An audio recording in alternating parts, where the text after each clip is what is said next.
Welcome to the Smashville Fantasy Football Podcast. I'm your trade addict host, Andrew Banta, joined by our analyst who swears he can predict the future, Will Ott. Get ready for armchair analysis, friendly banter, and a whole lot of fantasy fun. Welcome back to Smashville Fantasy Football Podcast. We are at our midseason special, halfway through the regular season. 7 games down, 7 to go. I know everyone's hoping for more than 7 games with the playoffs coming, but it's not going to be the case for everyone. This episode is going to be a little special for us. We're going to change it up, maybe not go as much into the matchup by matchup replays, but we got a special guest or two coming in. We're going to look back at the draft and see which players really fell short compared to where they were drafted and which people maybe got a really good deal. I have some mid-season awards. We'll call them sophomore superlatives to hand out as well for people. Let's hop to it. I had one correction from last week. We got into a little debate on Stefon Diggs. Will thought that I had really ragged on him, been down on him. And I was like, I don't know. It doesn't sound like me. I mean, maybe. But I did check back and I did a deep dive on what I had said on Stefon Diggs. I kept the receipts. Episode 1, Will, you said Stefon Diggs wouldn't go first round. I agreed with that, definitely. I said Stefon Diggs is a guy that I like, similar to Cooper Kupp, but he's probably an early 4th round pick now. Then episode 2, I did a mock draft that episode. I said I might get a guy like Diggs in the 4th round. Other people, he was even falling later, but I thought that was undercutting him. And then episode 3 was my last take on him that I found, and that was that other podcasters I'd been hearing, they'd been fading on Diggs more than Kupp and said he was over the hill. But that didn't necessarily mean that I faded on him. I was just noting what I've been hearing around. And Fantasy Pros did call your pick in round 4 a slight reach, but I didn't necessarily agree with that at all. They came from your mouth, so that's why I was like, yeah, you said this, but it wasn't you. You are just the messenger. So I mildly apologize, but there's a reason why I thought that way. Yeah, the words came out, but they weren't my words. But yeah, that's the only correction I got. So I think we can do a very quick recap of the matchups in the league landscape this week. Every game was an upset. The team that was the worst rank won. I, for instance, beat No Hard Feelings last week. So that was a 6-2. Something like that happened with every single game, which was funny to see. All the teams that were quote unquote better than the other team just didn't get it. You had the hot take last week. Top 8 currently is our playoffs. That's not in any danger yet. We did have one slight upset there. Simple Jack has moved up into playoff contention, and Worst Eater Around has dropped out of the top 8, but that could easily change at this point. The group is very tight. Number 3 through the number 11 team are either 4-3 or 3-4. Nick's pretty good, and myself are 5-2, and the Meg is 1-6. Well, she got her first win there. Everyone who was ranked higher in our league got upset, and no one worse than myself. I told you last week that I just couldn't allow her to win. I couldn't take it, and yet it happened. Thankfully, she doesn't have much to say about it at all. So what happened basically is she scored the most points she has all year. I scored the fewest points I have all year. So it's bad timing. Sometimes luck comes into play there. I also had 3 with injuries pretty early in the game where I started the guys because they were healthy. And then bad stuff happened. Jayden Daniels went down with a rib injury pretty early in that game. Deebo Samuel was sick ahead of time, so I was a little iffy about starting him. But frankly, I didn't have a choice. I needed every wide receiver I had available. He only played like 3 snaps, and then he ended up afterwards in the hospital with pneumonia.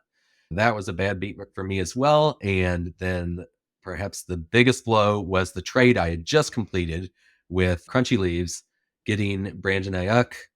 He is out for the season now with a torn ACL, which is just killer. ACL, MCL. I believe it's both. MCL, very well. Which is even worse. Yeah. So that was just a killer. Any hopes I had for him out the window. He's not coming back this year.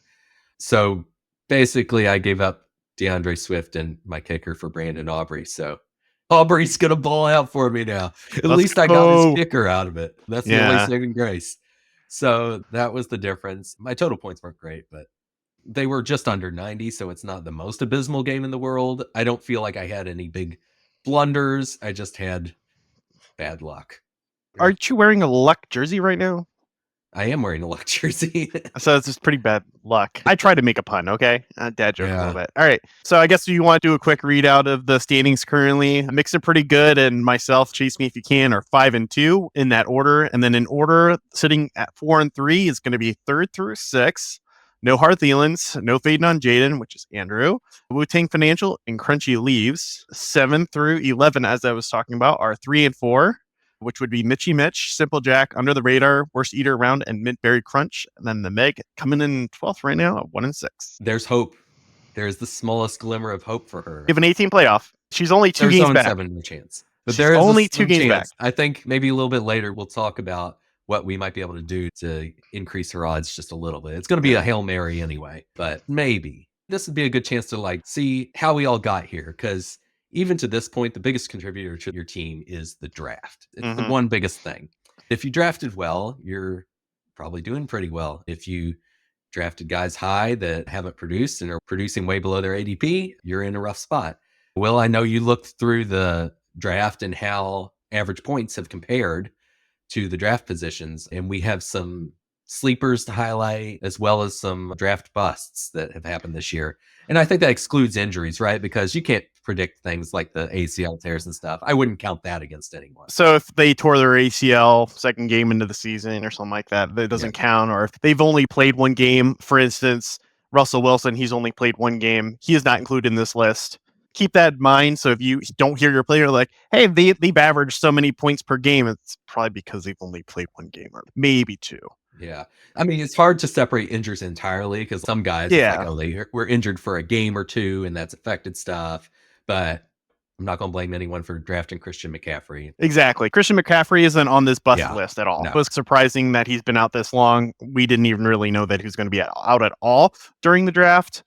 And even then, no hard Thielens is still in a good enough position where I don't think it really matters. I looked at the top 50 players, and I took the top 3 players from every position group. So quarterback, running back, and then wide receiver / tight end. And I just took the top 3 and made a list of those, as well as taking all the players that I didn't mention in the first round. And then I spat them out there. Maybe this was ended up being a reach or definitely isn't working out for you. And then I also went through some of the players in the top 50, was shocked to see there, and where did they go in the draft. So those are the sleepers that they're getting really good value out of their picks. Let's hear it. I have my own list, and I'll highlight where I'm in agreement as well. Number 1 overall player points so far this year is Lamar Jackson. He is averaging 26.84 points per game. He was picked round 4, pick 2 by Mitchy Mitch. And then we had Baker Mayfield, who I was kind of surprised to see up at the number 3 overall spot, just because Russell Wilson was technically in the number 2 spot. Round 14, pick 3 by Mixing It Pretty Good. Great pick there. And then the number 3 overall quarterback was Jordan Love. Round 8, pick 7 by myself. Chase Me If You Can, Volume 2. My analysis is more looking forward from this point, not what they've already done. The consensus rankings that I used from Fantasy Pros is what I'm comparing to draft position here. So I have Lamar Jackson as a steal where he's ranked going forward 16 spots ahead of his draft position. So that was a good one. Even better for my analysis is Baker Mayfield. He's just absolutely incredible compared to what you expected. Drafting him way down at number 159. Producing so well, and he's ranked about 40 spots ahead of that in the consensus all positions ranking. He's been just better than you could hope for. And then Jordan Love's up there as well, 35 spots ahead of where he was picked. Guys that I think maybe even could be argued to be above that because of where they were drafted are Jayden Daniels, because he was drafted even lower than a couple of those guys, lower than Love and Lamar Jackson, definitely. And he's been one of the top quarterbacks as well, currently ranked 51 spots ahead of his draft position. I think we agreed on the quarterbacks pretty well, but I wanted to give a shout out to Jayden Daniels. I have Geno Smith in there as well. He was drafted super late round, pick 173, so 3rd round from the end, and he's ranked 85 spots ahead of that. There's some value in there too that the Meg found. She had Geno Smith. For running backs, the number 1 running back was Derrick Henry. He was number 5 overall, sitting at 22.64 points. Round 1, pick 10 by Mixing It Pretty Good. It's hard to get a steal in round 1 compared to how good he's been. I do think it's a steal, actually. He's the number 1 running back. Drafted number 10 first round. That's a win. So I'd consider it a steal. That was a great pick for sure. Yeah, definitely high performer. The next high performer would be Saquon Barkley. He was the number 2 overall scoring average, number 10 overall amongst all the different players of any position.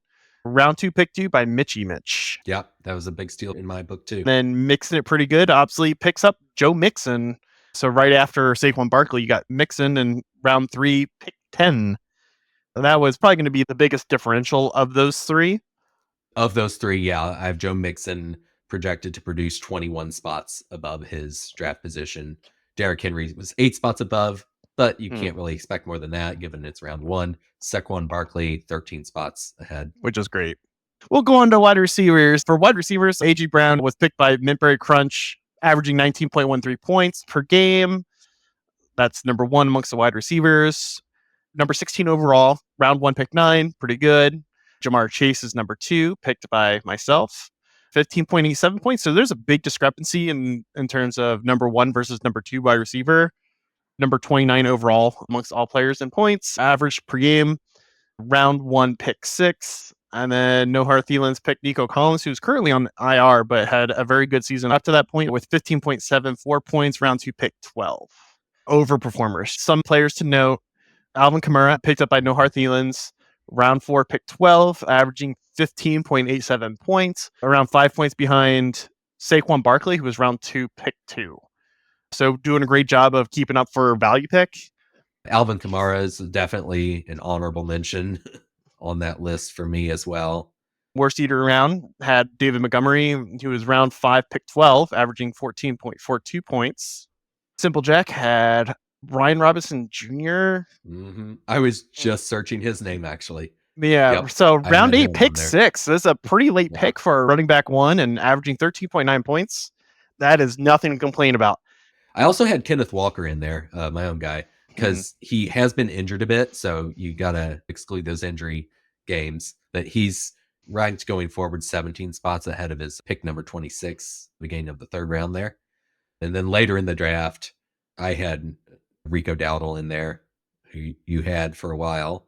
He was drafted pretty late, but he eventually got cut, and you picked him up on waivers.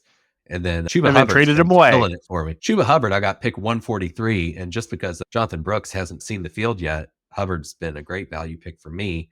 Actually, 75 picks ahead of where he was drafted. And then I had to include myself with J.K. Dobbins, round 15, pick 6. I said it before in one of the other episodes, and I'll say it again. J.K. Dobbins. That's the reason why you don't take a kicker so early. 13.077 points. I have him as the biggest value over draft position because you did draft him pick 174, and he's ranked going forward 121 picks ahead of that. Uh-oh. Hey, what do you think you're doing? Just crashing this. I had to come here and brag that I defeated you pretty badly this week. Oh, no. Whoa. Ooh, surprise burn. Everyone, this is the Meg, my wife Megan. Victorious last week she against can't brag too much Andrew. Because she studies fantasy football all day and all night, right? And of course she beat me. I gave her a reminder earlier in the week to set your lineup. And No. I wish I hadn't did it there. I said I wanted a fair fight. You didn't. I you kind of said, in retrospect I need to do don't mine. want a fair fight. No, you said I'm going to do my lineup, and then I was like, oh, I got to do mine.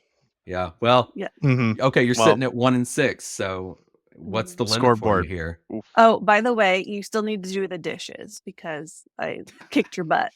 Better get on that was the wager. Loser does do dishes. Yeah, loser does do dishes. That's fair. Good for you. Good for you. All right, little golf clap. But first win. You've got to carry it on from here. One win's good, but it's not going to get you to the playoffs. Not going to get you to playoffs. I could pull up here on Fantasy Pros. I had told you a couple weeks ago it gave you a less than 1% chance of playoffs. Gone up at the time. 0-4, 0-5. It hasn't 3%. gone up. I'm surprised. No, it's still at less than 1%. I'm actually surprised. I would put it at least at 2%.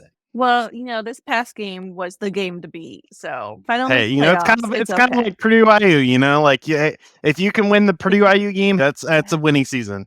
That's exactly right. Maybe we can help you get a couple more wins in there to get those odds up and at least give you a shot in the dark chance. So I'm gonna put on my my stethoscope and let's diagnose your team here and see if we can be fantasy football doctors here and see what you can do to turn that 1 win into 3 or 4. I'm not going to keep this on. It really is uncomfortable. Does Harrison know you took that? Because he'd be pretty upset. No, don't tell him. Please don't. Please don't. Please don't. He will destroy me. Okay, so I think we could spend a couple minutes in the middle of our rankings here to look at your team. Will, do you have any ideas? What does she need to do to give her a fighting chance? I feel like almost leverage one of her players to get a couple players to fill out wide receiver position. You got T. Higgins from me, which has worked out very well for you. That trade getting Chris Olave from you hasn't been as well for me, but T. Higgins is your best wide receiver now. And then you got Bijan Robinson at running back. I'd be afraid to trade them away. I don't know, Will, how do you feel about that? Do you try to turn those into more startable guys, or do you just keep your best guys and try to pick up someone else? I think you try to package that in with Raheem Mostert and then try to turn that into something more consistent where you can get maybe 7 or 8 points per game out of 2 players instead of just 13 points out of 1. Yeah, I mean, you definitely have some perspective players with very, very low projections. And I agree. Yes. You got to do something about that. There are guys on the waiver wire. If you can get yourself to be a little more active week to week and pick up some guys, there are guys out there that are producing more than some of your guys that you can find. Or even just take a shot in the dark on some of them. If you're like, hey, if this player hasn't scored more than 4 points or 5 points per game this whole season, they're not really going to be someone that you're going to really miss. If you swing and you miss, you're probably going to get someone that's the same. So if you swing and you get a hit, that's going to be better than what you have. So you don't really have anything to lose at that point. I would say look through the wide receivers and try to get someone. I'll give you a freebie. Probably shouldn't do this. You're going to give me one of your guys? No. I'm going to give you a free tip. Look at game DeAndre Hopkins. He was just traded to the Chiefs, and it's going to give my him notebook. more opportunities. He's a former superstar player. He's not going to be the same player he was, but he could still be a productive player, I think, with Patrick Mahomes thrown to him. He hasn't done well this year. That's why he's on the waiver wire. But his prospects changed going from... So he is on Taylor Swift's boyfriend's team? You sound like my wife. Just now, yeah. I mean, I'll have to get him if that's the case. Yeah, he was on the Titans having no one good throwing to him. And now he is on a championship contending team that has tons of injuries to wide receivers, so they're looking for someone to throw to. He will be a target. Who's all out with the Chiefs? We have Hollywood Rashee Brown, Rice. Juju had an injury in there, I think. But yeah, there have been. But regardless, this is someone that injuries. will be receiving targets that they might not have gotten if they were on the team before those injuries. It could be a difference maker for you. And other than that, you have 2 quarterbacks that are both solid. You could try to swap them in and out each week of your starting lineup based on who's facing the worst team that they can just tear up. You could look at the waiver wire to pick up favorable defense or kicker based on the week. You have a really solid defense in Denver, but I'm sure they have some harder matchups some weeks than others. So I think if you play the matchups and find out when they're facing just garbage teams, Yahoo color codes it for you and says when it's going to be a good matchup for them. So that can help. That'll give you a little bit of an edge. And like Will was saying, you got to trade some assets at this point. He has a little bit of a different take than me. He's thinking maybe trade one of your best guys and get 2 very solid guys. That might be the way to go. I'm a little afraid to do it, but that's just me. Definitely look to get some value from Pacheco, who's on your injured reserve, because odds are he's not going to see the field for your team because he's only coming back at the playoffs. But Isaiah Pacheco could have some value for another team that's looking to make a playoff run, and you could turn him into a player you could start now.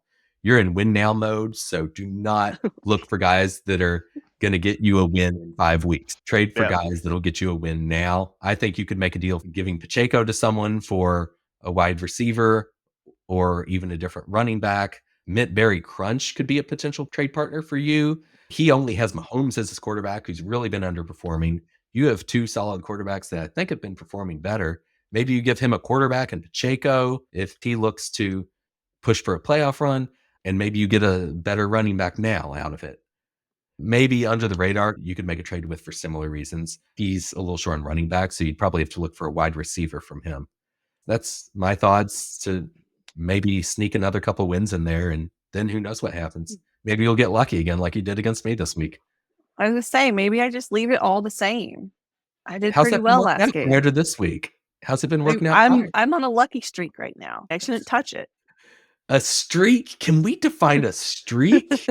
I'll let you choose with that one now. I better let you go before I get myself in the doghouse anymore. Unless you have anything else to taunt me with before you go. Maybe she should take your spot so you can do the dishes. Ooh, I like that idea. We'll get to that a little later. All right. Love you, Thank Megan. you for Thanks the for advice. popping in. Bye. Bye. Wow. Okay. So now that we're done with that, we'll go back to where we were. So J.K. Dobbins, around 15, pick 6, 13.07 points. J.K. Dobbins, huge for you. I went to having him on my bench and probably be like, I might start him when my team's got some buys or maybe potential injury, and now he's part of my starting lineup. Did you have any others to add to that? I have Bucky Irving in there just because he was drafted even after Dobbins. So he was a bit of a steal. He's had some good games in there. Some not as great games too. Mason and Bixby were not drafted whatsoever. Mason was not drafted because Christian McCaffrey was expected to maybe miss one game or two from our perspective. And then Tank Bixby was not picked up whatsoever and now has turned into a big deal. This isn't including waiver pickups and everything. Nope. Terry McLaurin was pretty good as well. He started off slow, but he really has been excelling as of late. He's ranked 31 positions above his draft spot currently.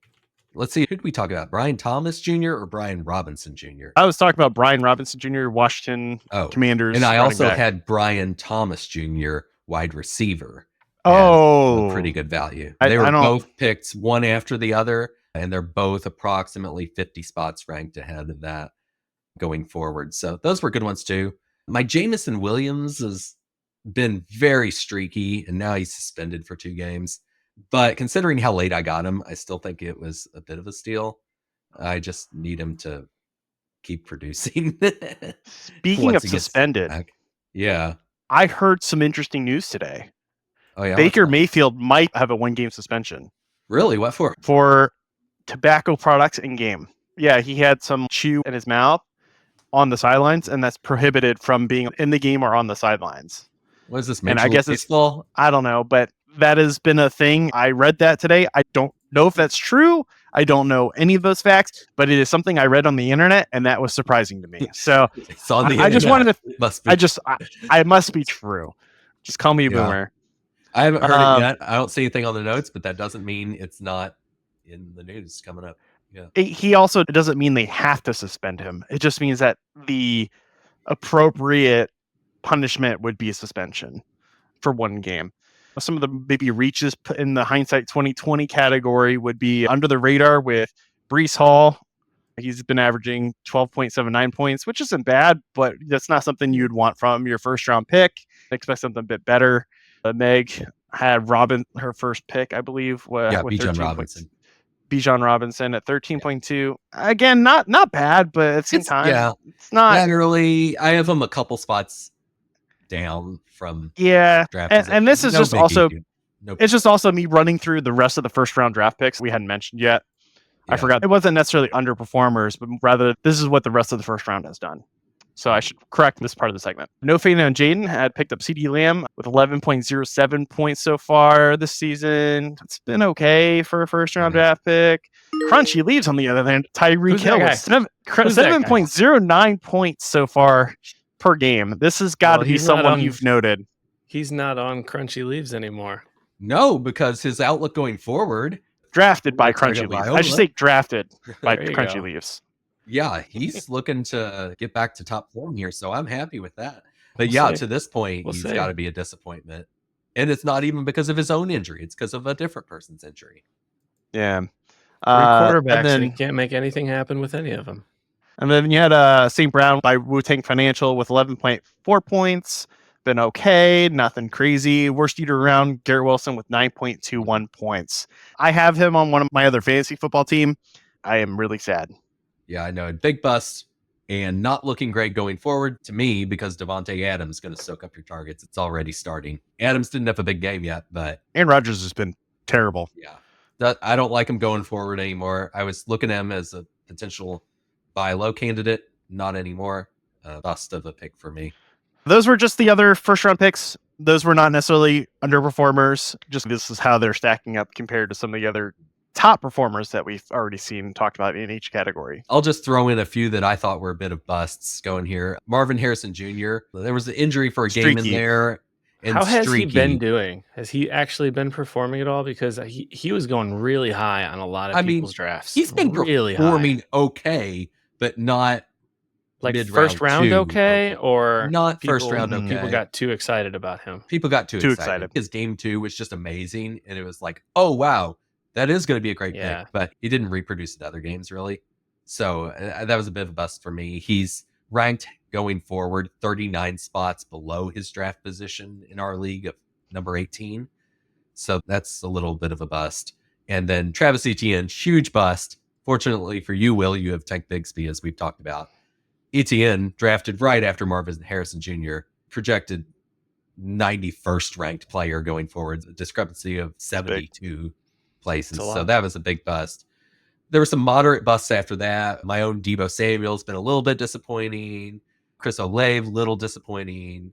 Pretty much all the tight ends, Travis Kelce, Sam Laporta, they're all disappointing. I had Anthony Richardson. I'm glad I didn't jump on him round 5. I picked him up now off waivers because I might as well see if anything good happens. So I'm not sweating it. Zamir White was probably my biggest bust of a draft pick. Whew. I mean, I drafted him 74th, so it's not like I spent a really high round on him, but he got dropped. He's done nothing at all. Even with the starting job, he just looked awful. He's ranked 195th going forward. Ooh. You had a similar experience with Ezekiel Elliott, Will, where you drafted him a couple rounds later than that, but you had to drop him. He did nothing. And then drafted very late, but it still merits a mention, Will Levis, just because of how terrible he's been. And how terrible he will likely continue to Go be. Titans. Yeah, he wasn't drafted early, but he shouldn't have been drafted at all in retrospect. Yeah. Hindsight's 2020. All right. What we want to cover going forward, Chris? Hey, guys. You offer a unique perspective for us. Yeah. How's the commish going? That's going well. Welcome going back. Well. Yeah. It's been a hot minute. Haven't seen you since we drafted. Halfway through the season. So you brought me in because I'm the stat nerd and the commish. And the commish. That's right. Put some respect on my name. I've got all the stats from all the games, all the seasons. We could take a look at where we're at and how we've done historically if you want. Definitely. Top left, season 2024. This is our current season. You can see Sarah is in first. She's 5-2. Sarah's average points sitting at 128. Which impressive. Is like 17 more than Will. That is impressive. If I click on her, I can filter down. You can see the actual games down here at the bottom left. She had 2 games this season that came within 7 points of our all-time league scoring record. So week 1, she got 177.74 points. Week 4, she got 173.07 points. Both of those are astonishingly high scores.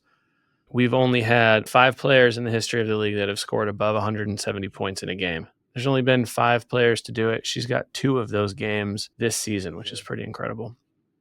Oh, look at that win percentage for me, though. You want to sort historically by win percentage? It's a Andrew, tie. You are a 3-way tie there, but is it? Hold on. Let me see if it is actually a tie. Let's see if we can get some more details. It is not a tie. It bumped me below 60%. No, it is not a tie. If we look at the rounding, I'm right at 60%. Wow. Andrew's at 59.6% win. That's all time. So that's regular season and playoffs, including your 2 championship wins. Congratulations, multi-champion. 1 of 2 in the league. Gosh, it's hard to get an edge, though. I'm surprised the top person, Caitlin, is only 60%. It really is kind of astonishing how in the middle everybody is, except John Slack down here at the bottom. He's 59. He's almost at 40. You range from 40 to 60% win, and that makes all the difference. He's almost the exact inverse of Caitlin's record. They've been in the league about the same amount of time. This is our overall league history through week 7. So these are all the managers that are in the league currently through week 7. The average rank of everybody, with the exception of Slack, all 11 players in the league through week 7 have averaged a playoff spot. That is interesting. Yeah, that is not How does that sustainable going forward, right? Because there's only 8 playoff spots. We got 12 people in the league, but I thought that was interesting. There's the former some players people- did not perform very well. Yeah, some people fall off probably the rest of the season. So this is history after week 7. If you look at average rank, everybody in the league throughout their history, with the exception of John Slack, is averaging above a playoff position. So interesting. I don't know what to draw from that. I don't know if you can draw anything from that. I mean, either stiff competition or everyone's equally mediocre. I think everybody's probably equally mediocre. Yeah.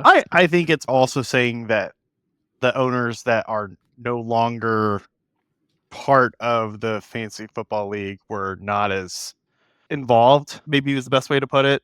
That's a part of it. It's also an average rank. So if you're ranked 1 through most of 1 year and then 12th the other year, that averages out to, 6th, middle or of the pack. 7th. Yeah. So, I mean, that's how the averages work, given that it's over the course of several years. Right. I think it's interesting to see Andrew and myself history through week 7 versus history after week 7 by average rank. We've both moved up. That's right. Andrew through week 7 is averaging 5.8. Will is averaging 6.02. And then after week 7, from week 8 through the rest of the season, Andrew averages a 4.4. So that's an increase of 1.4 average rank. And Will's going up to 5.2. So not quite as high, about 3/4 of a rank. But you can see that kind of turning around, which is actually something to take a look at, Will. So if you're looking at this current season, you're 5-2. You're sitting in second place right now. Your average rank is actually a 7.29. And if I click on you, this graph below is points scored by week. You can see you're picking up steam, right? So week 1, you scored 89 points. Week 2, you were down to 80.1. But ever since then, you've been steadily creeping up, with the exception of this past week, because it's hard to... You went 135 in week 5, 139 in week 6, and then last week, 124, which is still a highly respectable score. Yeah. It's hard to keep that train going up, but you can see your rank went from 9 to 11 to 8 to 6 to 4 to 2. I don't know if you've been actively making changes other than switching players in and out. I know that you've had a couple trades with some people, or tried to at least. Whatever you're doing is certainly having an effect on the productivity of your team and your current standings in the league. I would say probably the first thing is I didn't start J.K. Dobbins for the first 2 weeks. That's a huge part of it. He's done better now. He's crushed it. He's crushed it, I think, every week that he's had. I think that's really the biggest thing. I wasn't sure on that. Was it a one-hit wonder? Okay, 2, I'll give him a shot, and it's worked out. Also, starting George Kittle. Yeah, and you can see down here matchup results. Week 1 and 2, you lost 0-2, and then you've gone on a 5-0 win streak ever since. I don't think anybody else has reeled off 5 on fire. It's only you and Sarah that even have 5 wins, right? So yeah, she lost this week. Yeah, and I play her this week, so it'll be. You play her this week. Interesting. Yeah. Cool. So let's see what those trend lines are my favorite. I love looking at those trend lines to see which players get better as the season goes on. And you've showed me in past years too. So it's always interesting to see which teams just trail off as they either lose interest or injuries take a toll and they can't replace the guys. I should get one of these charts put together by rank too each week. This is just by points scored, but I know what you're talking about. Those are really cool to look at. This is another screen that we could take a look at if you wanted to. These are the matchups that we have coming up this week and the historical results throughout the league. This middle column here are the playoff matchups and wins. There's only 2 rematches of playoff matches this week. Will played Sarah in a playoff match at one point. Will got the win. And then Andrew, you played Chris Andrus in a playoff match at one point. Chris actually got the win. But other than that, just regular season meetups. I'm playing Mitch. I'm 4-2 overall against him. Sarah is 3-4. You guys are pretty evenly matched throughout the course of the league history. It'll be interesting to see what happens this year because you're both top of the ticket. Where's the projection at for that right now? Oh, it's close. 102.7 to 102.83 right now. 50-50. One thing I'm seeing in there, Slack versus the Meg. She's got 5 wins to his 1. So maybe she goes... Maybe she gets 2 in a row this week. Starts a streak. It's looking pretty good. I'll have to She's tell turning her. it around. And she can actually talk about a streak. She's by the way, turning it around. By the way, she talked about she's on a streak earlier when she Yeah. popped in. So we're going to have to figure out, hey, what is a streak? Can we look up a definition for that? But after 2, we can maybe no call one it else that. she'd rather be facing, I think, this week. That's 11 versus 12 in the league this week. So we've got 1 versus 2 at the top of the ticket. We've got 11 versus 12 at the bottom. Although right now Slack has a 10-point lead in the projections, so that could be close for her. Could be tough.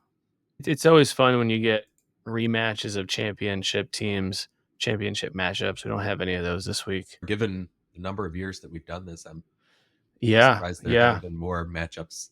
You know, what's kind of funny, and it's not super relevant because we're not playing this week, but I have actually played Dan Gilfridge twice in the championship throughout this history of the league, and I won 1 and I lost 1, so we're due for a repeat. Got to break the tie. I got to still win my first one. Are there any questions about historical matches or who won in what season that you guys want to know that I could answer? I want to see that points per week chart again. Yeah. You wouldn't happen to have one that averages out the years or anything, would you?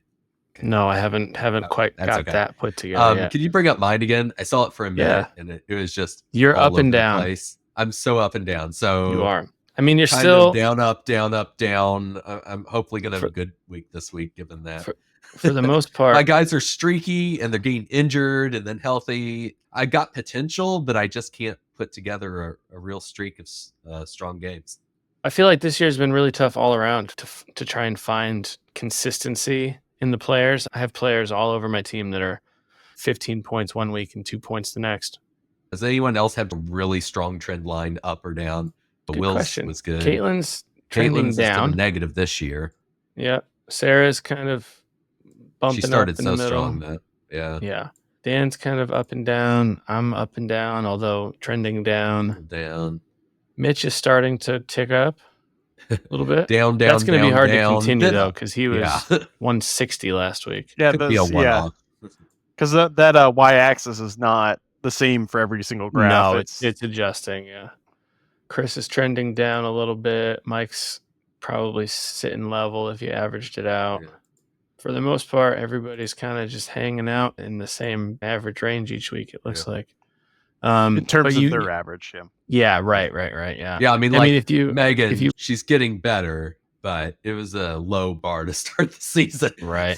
You're starting at 60 something, 70 points. There's only one place to go from there. You could go up from there. Yeah, and Andrew, I am so glad that it was not me that lost to her for the first time this season. Yeah. And it was you. Ow. We covered it. It was just some bad breaks. There were some injuries I had. Unpredictable stuff. Yeah.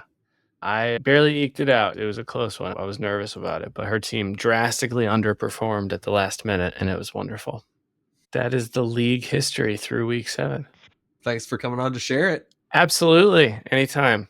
We'll catch up soon. Good luck this week, fellas. We'll have to do one talking more about the playoffs. That'll be great. I can put that together. I have it marked off. All righty. All right. Thanks, Chris. How much do you want to talk about any games this week? I honestly didn't watch hardly anything. I felt kind of burned out on games, so I didn't catch much. I don't have too many comments on it. Yeah, I was pretty busy, so I didn't really see a whole lot. I saw a little bit of the Green Bay Packer game.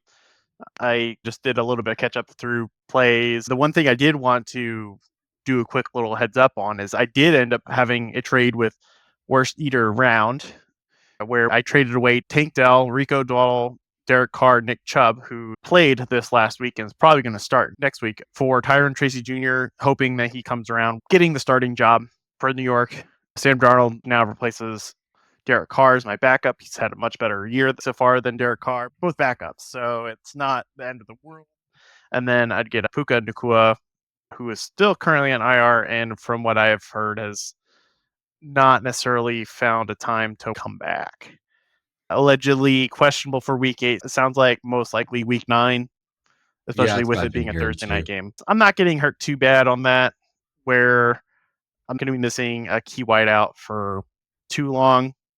But at the same time, now I'm a little bit light on the running back situation if Tyron Tracy Jr. does not manage to keep the starting job. Yeah, it was an interesting trade. I told you last week that I found it hard to get those 4-for-3 trades done, but you got it done there.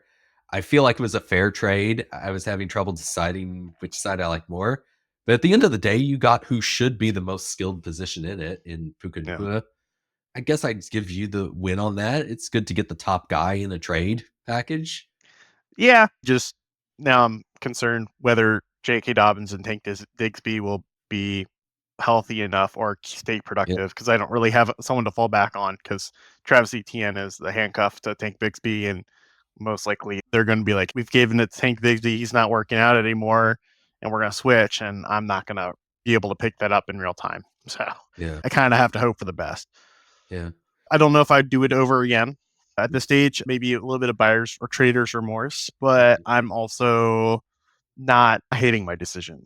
I'm just not necessarily sold on the decision.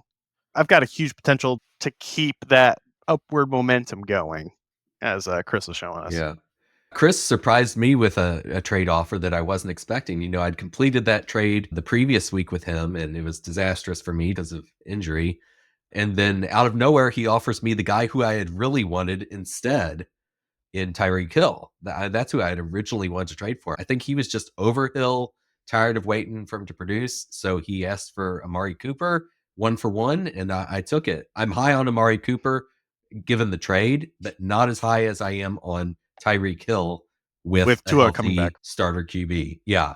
That's what I wanted in the first place. If he had just shown interest in that from the get-go, I could have avoided the whole Ayuk fiasco.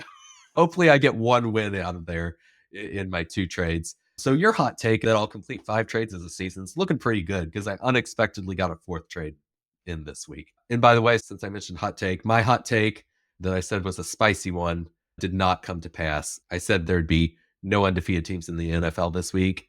I had said that the Chiefs would be the last one technically, because the Lions did beat the Vikings first, but the 49ers did not beat the Chiefs. I underestimated the role of injuries on their team, and it just got worse for them, and they really lost control of the game in the second half. Chiefs still undefeated. I'm still a little underwhelmed by them, but they got DeAndre Hopkins coming their way. That could help things out a bit at wide receiver. I'm just going to stay on the DeAndre Hopkins topic because that trade really interests me. I'm going to say that he gets a touchdown and double-digit fantasy points in his first game in Kansas City. I think they'll be looking for him. He's not going to be like the superstar player in years past, but I think he can get double digits at a decent rate this season, not every week. Look for him to score in this first game and have a nice welcome party to Kansas City. That's my hot take for the week. What else you want to talk about? I have a slew of awards to give out since it's the let's just go through awards. We're starting to run a little bit lower on recording time. I wanted to give some awards for players that have really excelled or stood out in one way or another. First award is the Nostradamus Award. And this is the player who had the greatest accuracy in their start and sit selections for the week. They started the players they should have, sat the players they should have. And that is No Hard Thielens, with a league-leading start and sit accuracy rate of 89.2% this season. Very closely behind her was Mint Berry Crunch. I had checked earlier before all the games were done, and he was actually in first until near the very end. But his start and sit accuracy is 88.9%. But there's no second place for Nostradamus. So it goes to No Hard Feelings. And that's the reason why she's got the highest win percentage in the league history. Next up, we have a dual badge here, the mirror inverse of each other. I got the Luck of the Irish and the Bad Beat badge. Luck of the Irish badge goes to the player that maybe didn't score the most points. They wouldn't have won a lot of the matchups in the week, but they won the matchup they had to win against the person they were playing. They had 4-leaf clover in their pocket or something like that. And that goes to Crunchy Leaves. He must have a lucky rabbit's foot, 4-leaf clover, something like that, because he's winning 57.1% of matchups, but only has a 39% win rate in all play standings. So if he played every team in the league every week, he would only win 39% of the games. He may rank 6th at 4-3, but in all play standings, he'd be way down at 11th with a record of 30-47. Mitch, however, may want to borrow some of Crunchy Leaves' good luck there because he has the Bad Beat badge. In the all play standings, he has a terrific 61% win rate, but he's only gone 3-4, sitting in 7th. If he had played every player every week, though, he'd rank second with a record of 47-30. That's just bad luck, man. Mitchy Mitch, just keep doing what you're doing. I hope your luck turns around. Will, you get my Infuego medal because you're on the hot streak. You know what that's about. You won your last 5 matchups there. Yeah. And then perhaps the most coveted award I have, the Smashville Sovereign Trophy. And could you guess who this would go to? Who's kicking butt and taking names? Well, it's not season? Megan.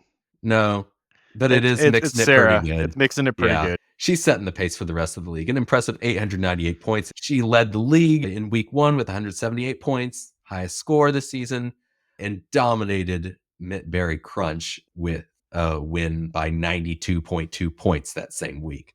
But it really hasn't gone much downhill from there. She's kept it up with 1 or 2 exceptions. She's king of the hill, no doubt about it.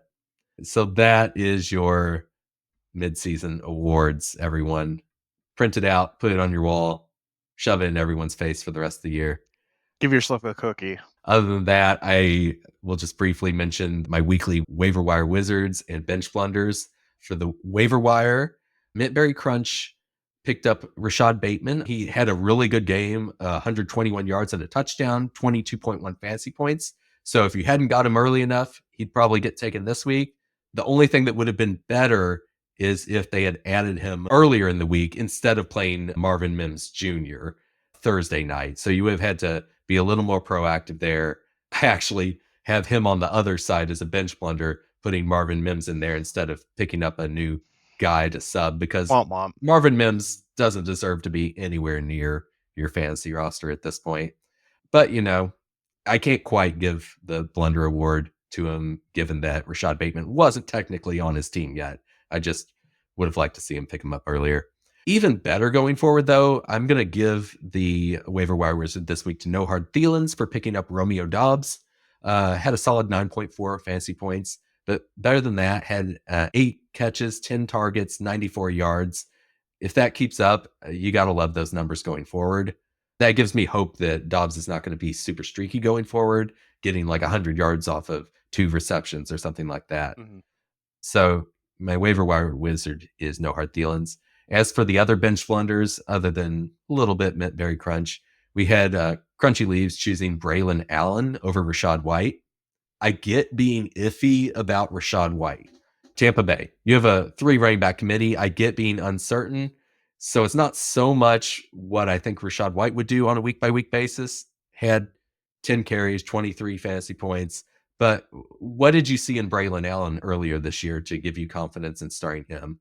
2 carries, 0.6 fantasy points. I just didn't see any evidence in previous weeks that you'd start him over any random person. Last of all, despite being our Smashville Sovereign, I'm going to give the bench blunder to Mixing It Pretty Good this week. And maybe that's why she lost. She left Rashid Shaheed in her starting lineup while on injured reserve. It wasn't like a last second addition. And also started Zach Moss at running back instead of Joe Mixon. Joe Mixon had been healthy now. I think it was just a matter of not managing your roster before the upcoming games. Joe Mixon had come off a massive 26.2 point game performance last week and scored 24.4 fantasy points this week. So you got to get Mixon in there going forward. That is my bench blunder of the week. She's not going to cry over it too much given her overall standings, but don't make too many more of those or you could find yourself slipping down those rankings. Especially because the field is so tight. 3 straight losses could be basically putting you on the verge of getting kicked out of the playoffs. Yeah, and then my hot take about her will be right. Who knows? If that happens, big if. Unless you have some other stuff, that is all I had for this week. I had a lot of fun this time, especially bringing on some familiar faces from our league and shooting the breeze with everyone. It was great. Yeah, I think next week we're going to maybe even talk a little bit about where the football website they use, where it projects Fantasy everyone to finish, where it's project everyone to finish. We might start off the next week's episode talking about that. And also, if we miss someone that you think also did well, please feel free to comment or send us a message. How did they stack up in terms of average draft position? We can look it up for you and we can mention next week's episode. All right. We're halfway through, guys. I got to say, I wasn't sure we'd make it this far. I'm glad we have. Let's finish out the season strong and have a lot of good talks between now and the end. Have a good one. That's it for this episode of the Smashville Fantasy Football Podcast. As always, we have aspirations of adequacy, so come back and we'll try to do a bit better next time. Who knows, we may even reveal that one sneaky trick guaranteed to win your fantasy league. But until then, keep those trades rolling and get your lineup set before kickoff. See you next week.